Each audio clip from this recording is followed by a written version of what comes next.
Our third category is using movement. It's a very big category, of course, and if we use it wisely, it can be one of our best friends for overriding resistance. Whenever I get a dog or a handler for that matter who seem reluctant to try anything, the first thing I do is get them moving. It's just a nice positive source of energy and cooperation for both of us. So it's a big category. I have a few different examples to share with you. I'm sure you can think of many more.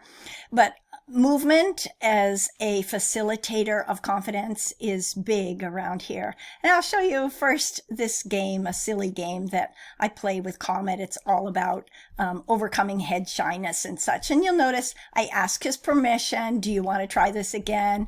And he tells me when he's ready. But the whole game is just full of movement. It's very easy to play head petting games in a stationary way. That's would not be my choice.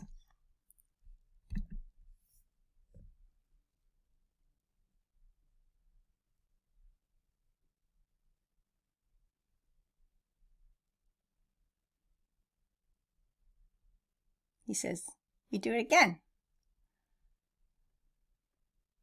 But I'm waiting for him to actually cooperate with me rather than just jump up at me. So that's a start button behavior that he has there, and I let it be his choice to enjoy another rep together. And all I'm doing is petting his head, which frankly, is not his favorite, and he's being paid well for it, so it's all good between us. So just one example of using movement indoors when you start a training session with your dog. Just a nice boost and facilitator of confidence building exercises. Good boy, Comet.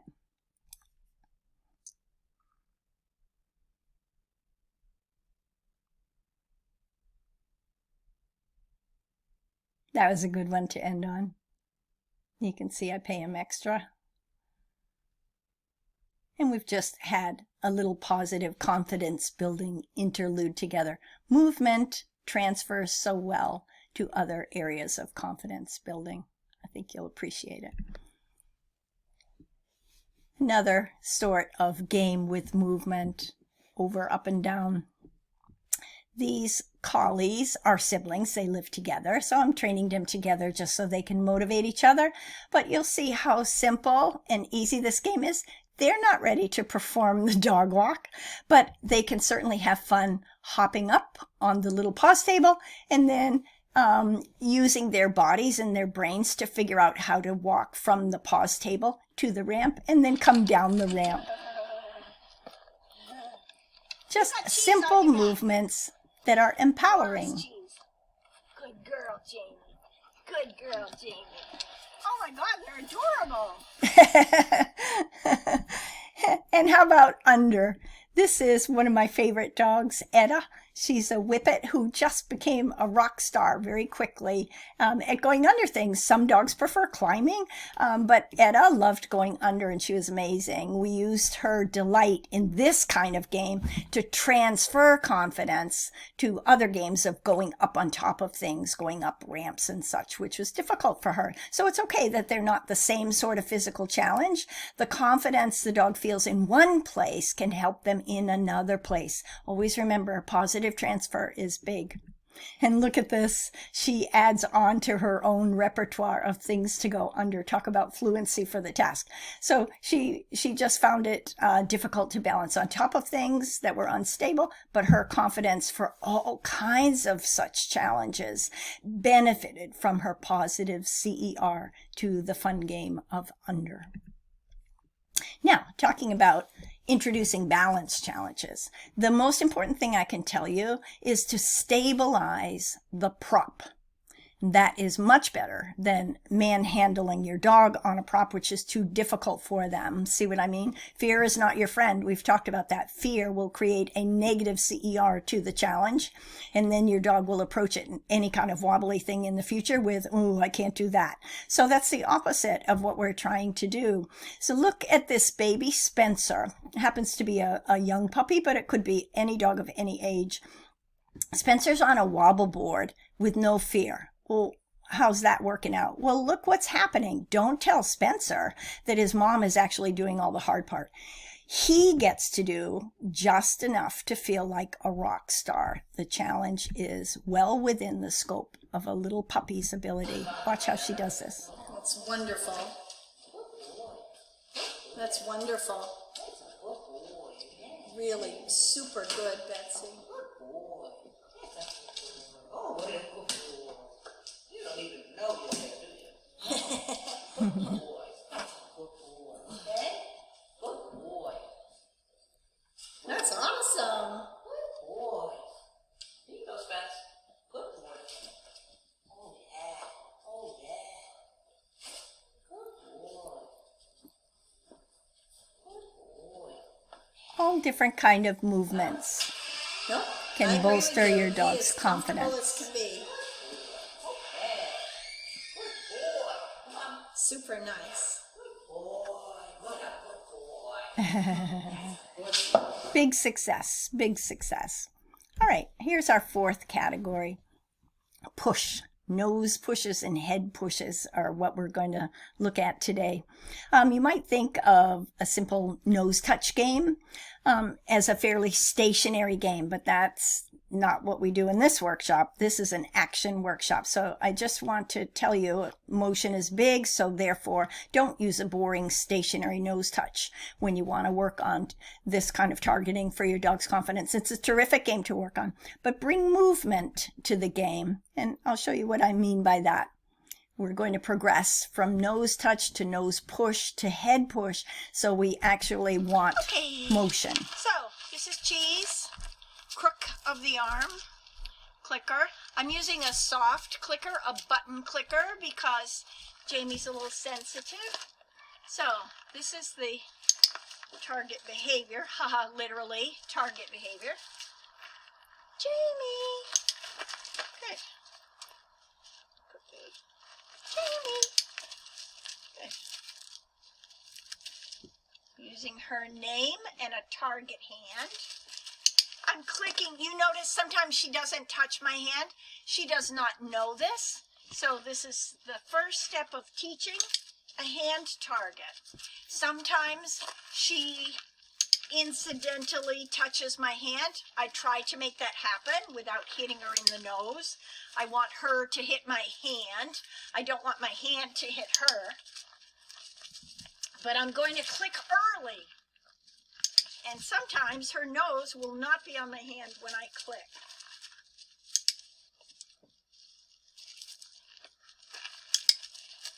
Good. Good. Oh, beautiful.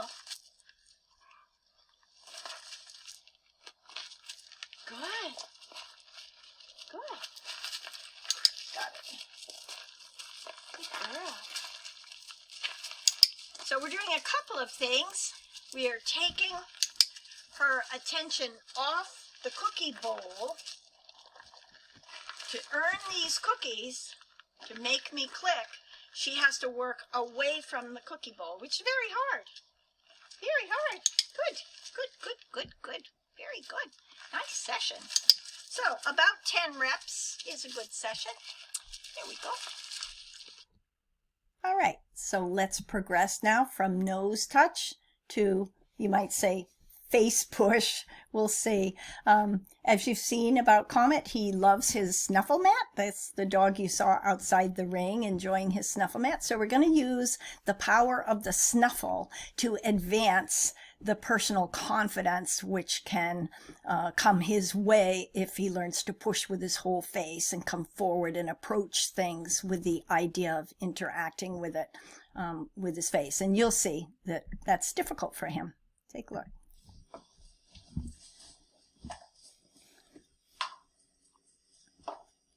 Loading with pre-placed treats dropped down the cardboard tubes.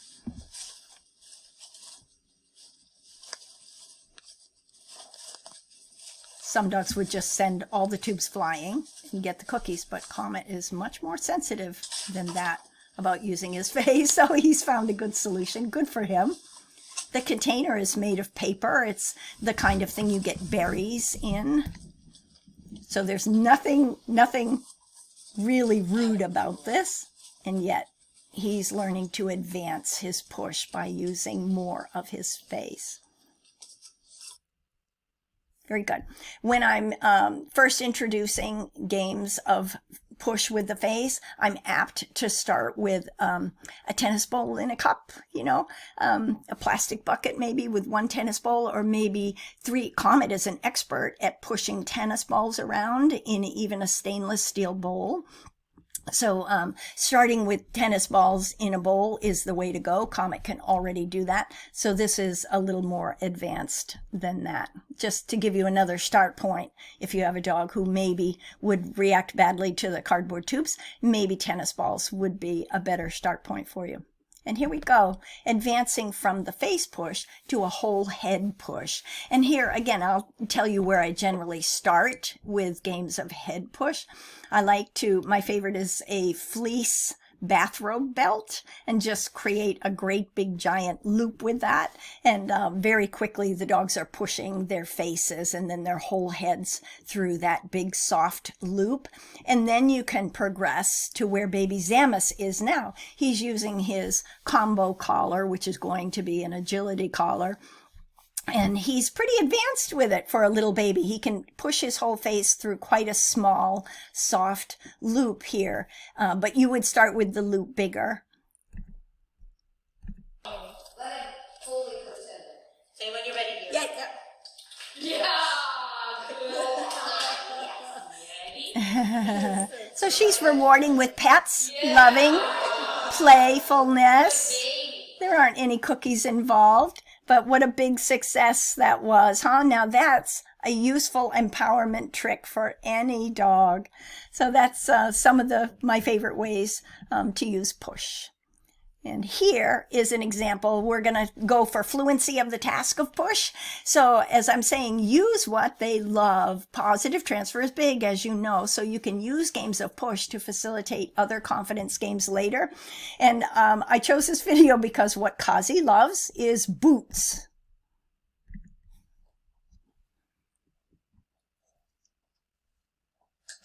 Good girl.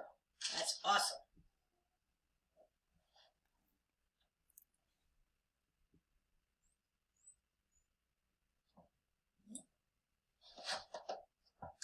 Yeah, good job. Good for you.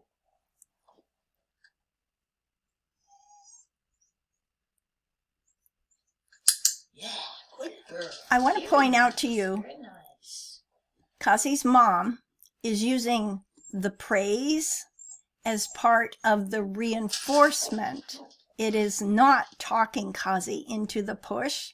The praise and the happy voice and the sing-song stuff Good girl. are all coming after the click. Outstanding. So it's part of the reinforcement. It's not talking the dog into doing something. We allow her to make a choice about what she wants to offer, Yes. and then she's being rewarded for Good. those That's very choices. good. Very, very good.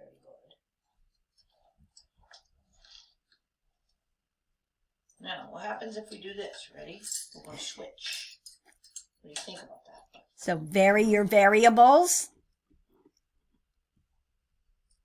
Put the boot in the other hand. It changes the job, believe it or not.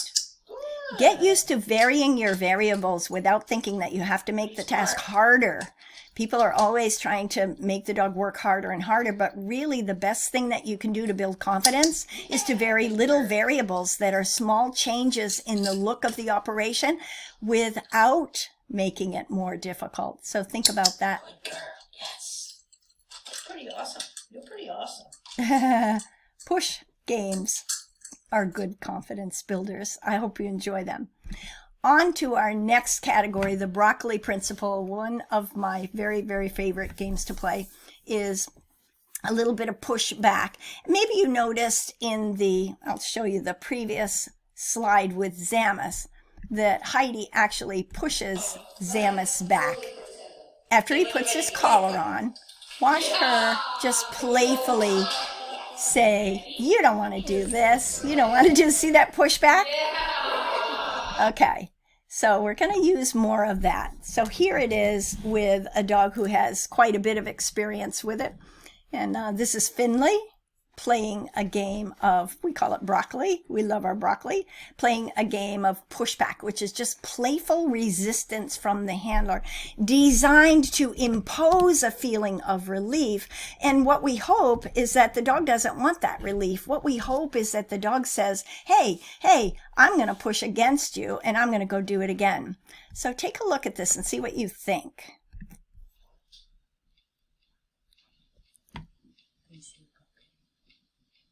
You see it?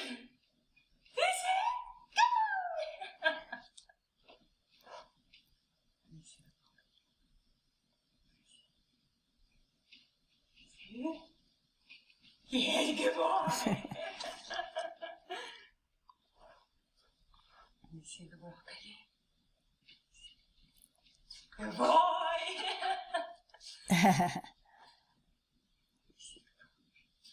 You see it? I just love this video. He's adorable, isn't he? So pushback is an empowerment game. It is designed to underwhelm the dog with your pressure so that the dog can overwhelm you with his determination to get past you and get in the game. The game that Finley is playing here is a simple game of go get that treat, which is on the floor. That's all it is. So you could pre-place a cookie or a toy on the floor, or you could toss it while you're sitting with the dog. But get beside the dog before you play the game of pushback, or get in front of the dog to play the game of pushback, so that the dog can practice just seeing the humor, getting the joke, so to speak. Finley gets the joke and says, hey, I will go get the thing. So all sorts of reinforcers can work with this game, but you're pushing back playfully in order to create an opposition reflex response from the dog. So the dog always wins, which builds their personal power. This game is pure fun, but it's also very effective confidence building. So I want you to think of this game of pushback, the broccoli principle. Think of it as, number one, imposing relief. You're not offering relief. You're trying to pretend that you're pushing the dog out of the game, which you're not doing. And then in response to that, when the dog pushes back, the second portion of broccoli is that you are rewarding the dog's determination and persistence. So in effect, your actions say, oh, you don't have to do the thing. Don't worry. You don't like broccoli. You don't want to do that thing. And then the dog says, oh, yes, I will do the thing. Give me the broccoli. Bring it on. That's what we're trying to build very artfully with this broccoli principle. One of my very, very favorites. So I'll show you again a little bit more advanced version. This is Tuca. He's working an advanced empowerment game of push. So you'll see the whole face push there. He's in a deep plastic bin with, it happens to be a metal watering can that you see there beside him in the bin. Well, Tuca likes broccoli already. We start that with babies, as you saw with baby Zamus and his collar on game. So Tuca already likes broccoli, and he's doing so well with this push game that I ask his mom to push him out of the bin. And Tuca's response is exactly what we want to see. He gets the joke, and he's purely determined to get back into his push bin. Take a look. So push him back out, and so he has to get back in. She Good pushes. for She you. doesn't pull him. She Awesome. pushes. Yeah, Because don't we push him want again. the And opposition pay him extra reflex. when he comes back, Lynn. That's excellent. You don't want to overdo the push? Oh, you're doing great. Yeah. Good. Yay. Yay. So when you push, the timing of the push is when he's eating. Yeah? Because you want him to say, hey, I'm not done with my cookies. I got to get back. Yeah, see? He knows exactly where the good for you. That was perfect. Good boy. He knows exactly where the cookies are. He comes directly back to them, and you pay him more for coming back. That's perfect. Boy, what an improvement since last week. That is fabulous. Really good work. Isn't that fun? It's silly. It's a little crazy, but it's fun. And here's the extreme version, which I hope you enjoyed just as much. My favorite way to improve confidence with the seesaw is by gradually upping the ante on broccoli. This is the pushback principle with a very experienced pushback dog. Look how forward he is, right? That's great. That is awesome. He's like, this is mine. Good job. Good. Up he gets. Do it again. Push him back. You don't like broccoli. Yes, I do like broccoli. Oh my God, I love it. That is so cool. So no kidding, in agility training, serving tippy planks with broccoli is my very favorite way to build love for the seesaw.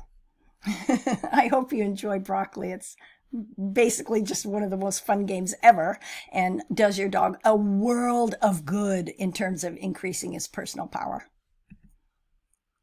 All right, noise, our last two categories. The first noise category is called noise tolerance. And what that means is the dog can't control the noise. And you know as well as I do some dogs for whom that's just terribly upsetting. If they don't know what's going on and they can't control when the noise is going to happen, it seems random. And many dogs feel nervous about that. So this game is all about creating value for noises that you can't control. Again, I'm trying to bring some humor and playfulness into an area of confidence that often goes untrained, unworked with, and it doesn't have to. Oh, cardboard tubes.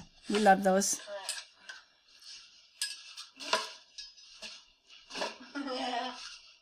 You'll see different reactions from my young dog. That was easy, right? That's a toilet paper tube length. Notice the cookies go right down the tube. Hi, Collie. Now it's a longer paper towel tube. She had to back up and look at that one. But she's quite curious, right? Because the cookies are coming down through the tube after the noise. So you got to look at that. So she didn't like that one. So let's use it as a perfect predictor. So perfect predictor, one noise, one cookie down the tube. So that the association that she makes is a positive one and she wants to approach rather than avoid. Order of events. First the noise, then the cookie down the tube.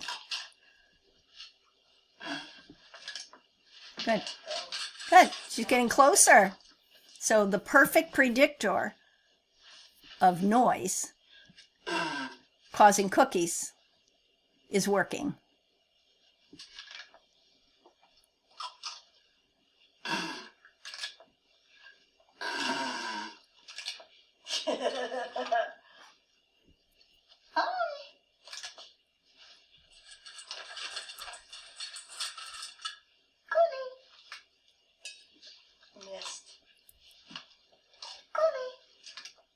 Don't say your dog's name through the tube until they already are attracted to it. I think that makes sense, but it might not be obvious. Now, this is a challenging tube, a very long one.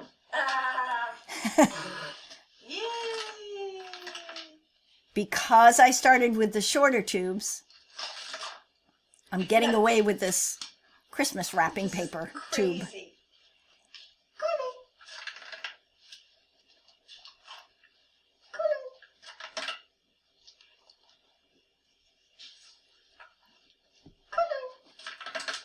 Perfect predictor. That's pretty good. It works. Okay, here we go. I don't want to do it in her face. There you go.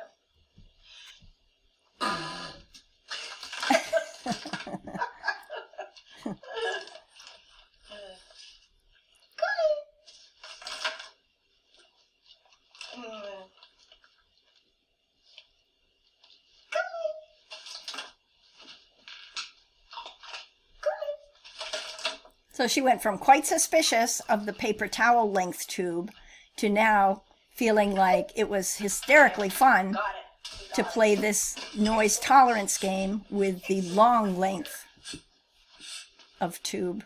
So that was a really useful session.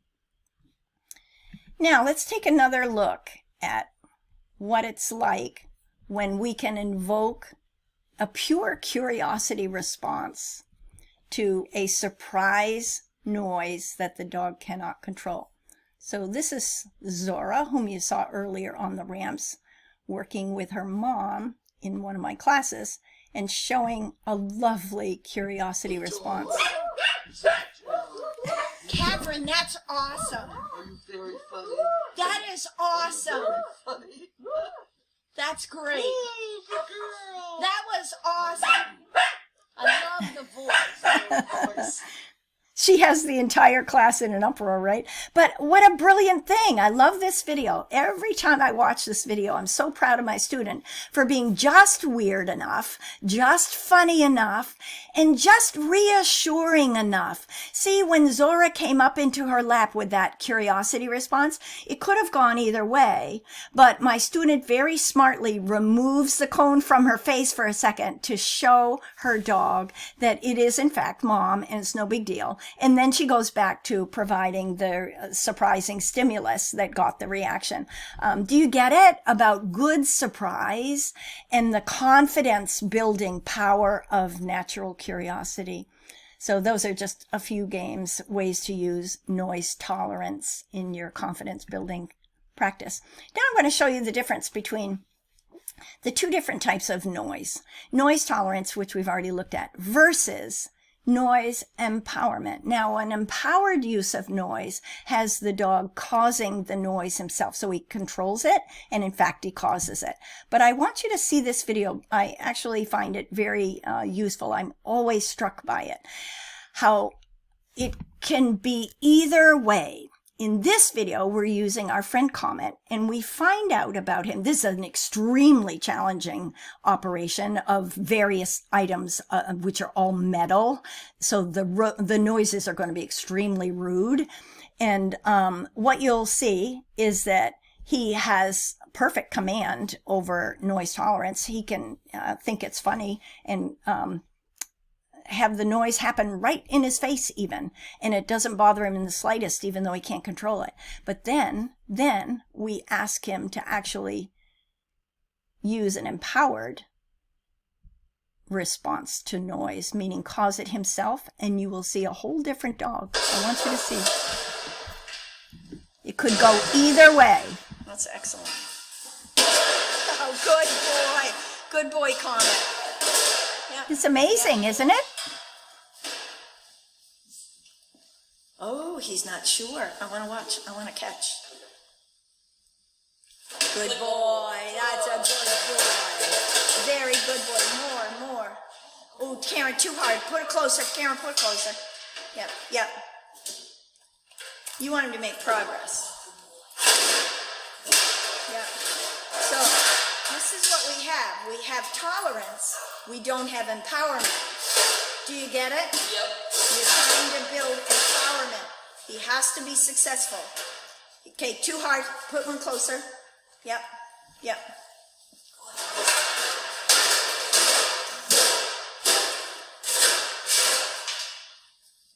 Very good. Well placed. That's great. Good. I like that. Now you're doing really well. These are good placements. Great. Yeah, it's up to you. Good. Okay, so my take on this, make the pile easier and smaller so that we can get rid of the hesitation. You're not doing anything wrong, but it'll just go faster if you make success simpler and then add more things in. Yeah, because he is ready for this game. We just set it up a little bit too hard. Yep, put cookies on top of all the bowls. Yeah. Come on in.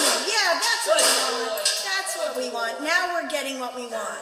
This will go very quickly now. He's all set. Good job, Karen. He's all set. That's what we want. Well done. Beautifully done. Beautiful.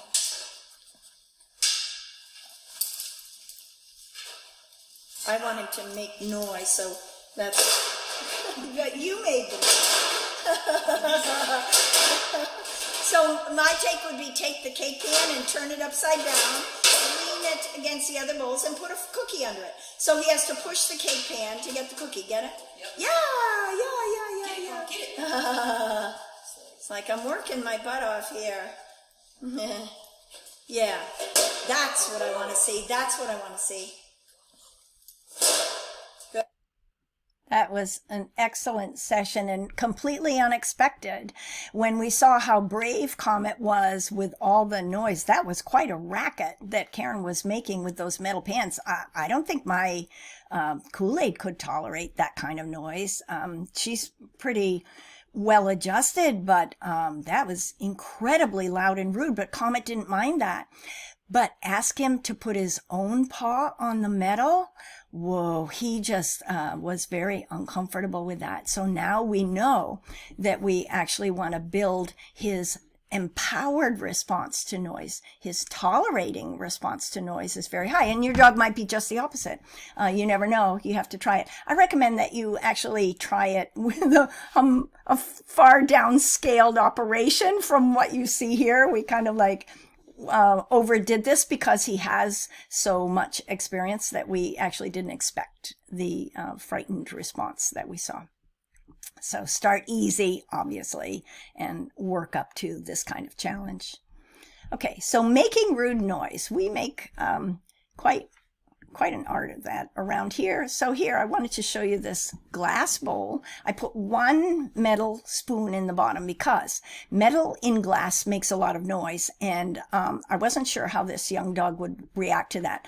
So I filled the rest of the glass bowl with plastic items. And I'm also working on carpet, a soft substrate, which is going to soften the sound a great deal. So she is not going to have a problem with this. You can see all the pre-placed cookies at the bottom of the bowl. If I put the glass bowl on a wooden floor, there would be a lot more noise involved.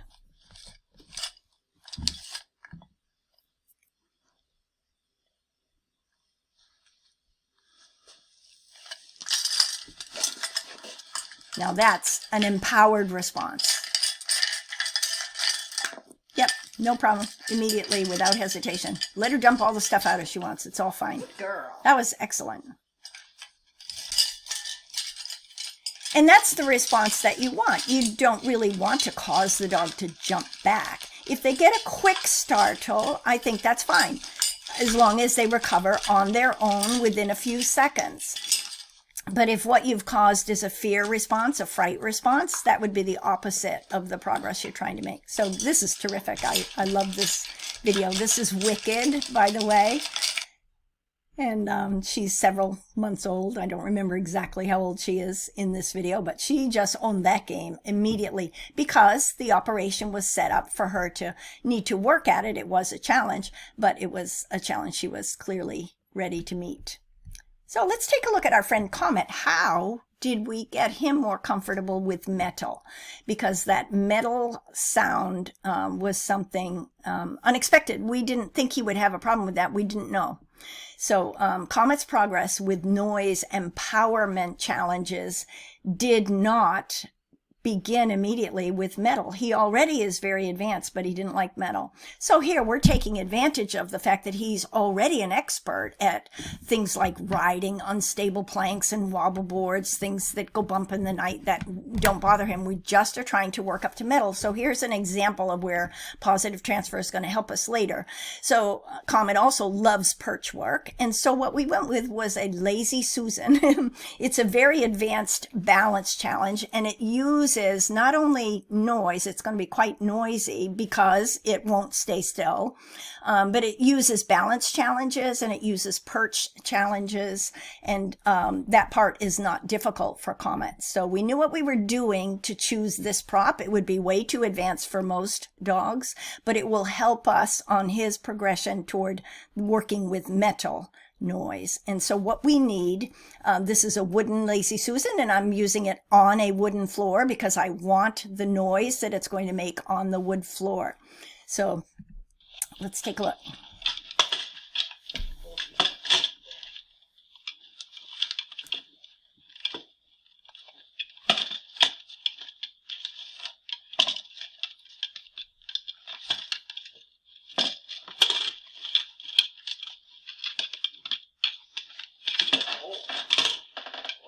Mistakes are great. Don't worry about mistakes. They're all good. See how happy he is? He's enjoying his mistakes. You should make a habit of that too. Good boy, buddy. Mistakes are just fun. So where can we go with that? I really can't wait to show you this. So we were able to go from the Lazy Susan to a giant metal salad bowl. So he had had trouble with metal in the past. How to work with that? Well, we worked with the metal challenge by using a Lazy Susan because we knew the dog's background and where his areas of expertise lay. And we were able to use those to make a transition that would let us progress naturally and smoothly to metal. So here we are with a giant salad bowl all by itself on carpet. Notice I'm not on the wood floor now. That's later. Adding metal spoons to the metal bowl, that's later. This is how we got Comet to be comfortable in our own system of progression with metal.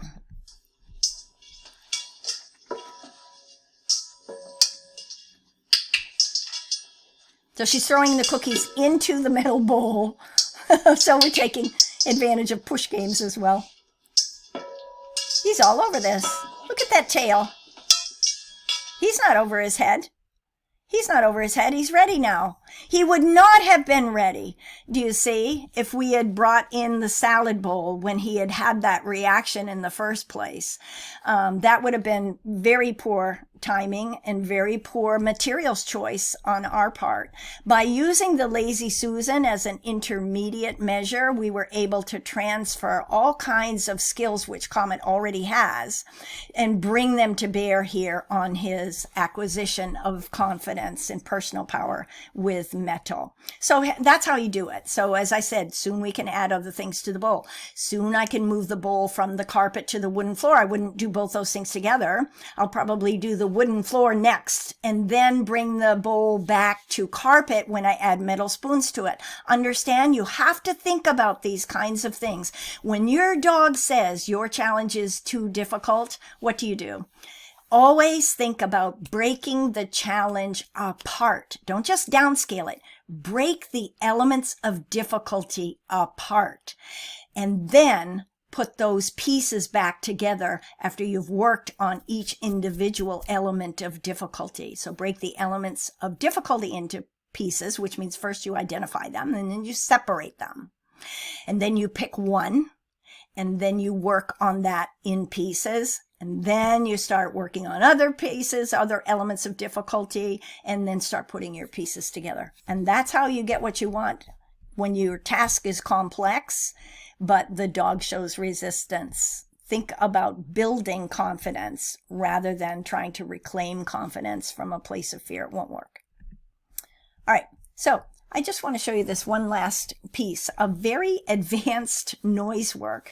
And again, this is a dog who's worked so hard for her confidence, and I'm so proud of what she and her mom were able to do in my empowerment class. So this is our last game, and this is not a game for you to play with your dog for this workshop. Probably, I shouldn't have said that, but unless your dog already has a great deal of confidence. This is about learning to seek the strange.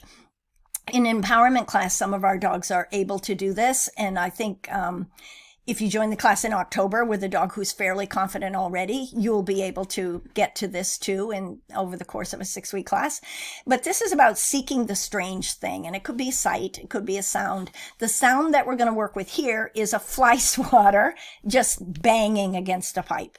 So watch Tempe's response. This is a sensitive little corgi who overcame a lot of insecurities during her empowerment training. And Tempe's reaction to this rude sound, which is behind a barrier, she can't really identify it. She hasn't heard it before. This represents a heartwarming level of personal power. What an accomplishment.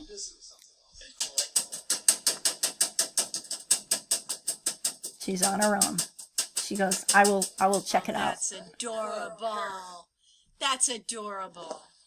Let's see if she feels proud of herself. Yeah. What a good girl. Check it all out. Good girl. Check it all out. Isn't that cool? Doesn't it just make you happy to see the dog's initial response of, oh, I don't know what that is. That's a pretty weird, rude noise. And the reason we put it behind a barrier is we want her to have, the challenge of not being able to look at it directly, not being able to size it up. She's got to go someplace else, for example, to another room in your house, maybe, if you're practicing this at home with a confident dog.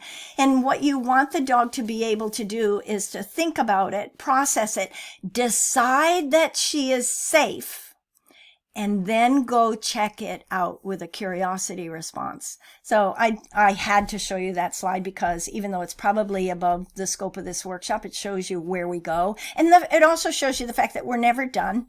No matter what level you came to this workshop with, I have a game for you and ways to build it if your dog has trouble along the way. So I hope you got some good ideas from this workshop.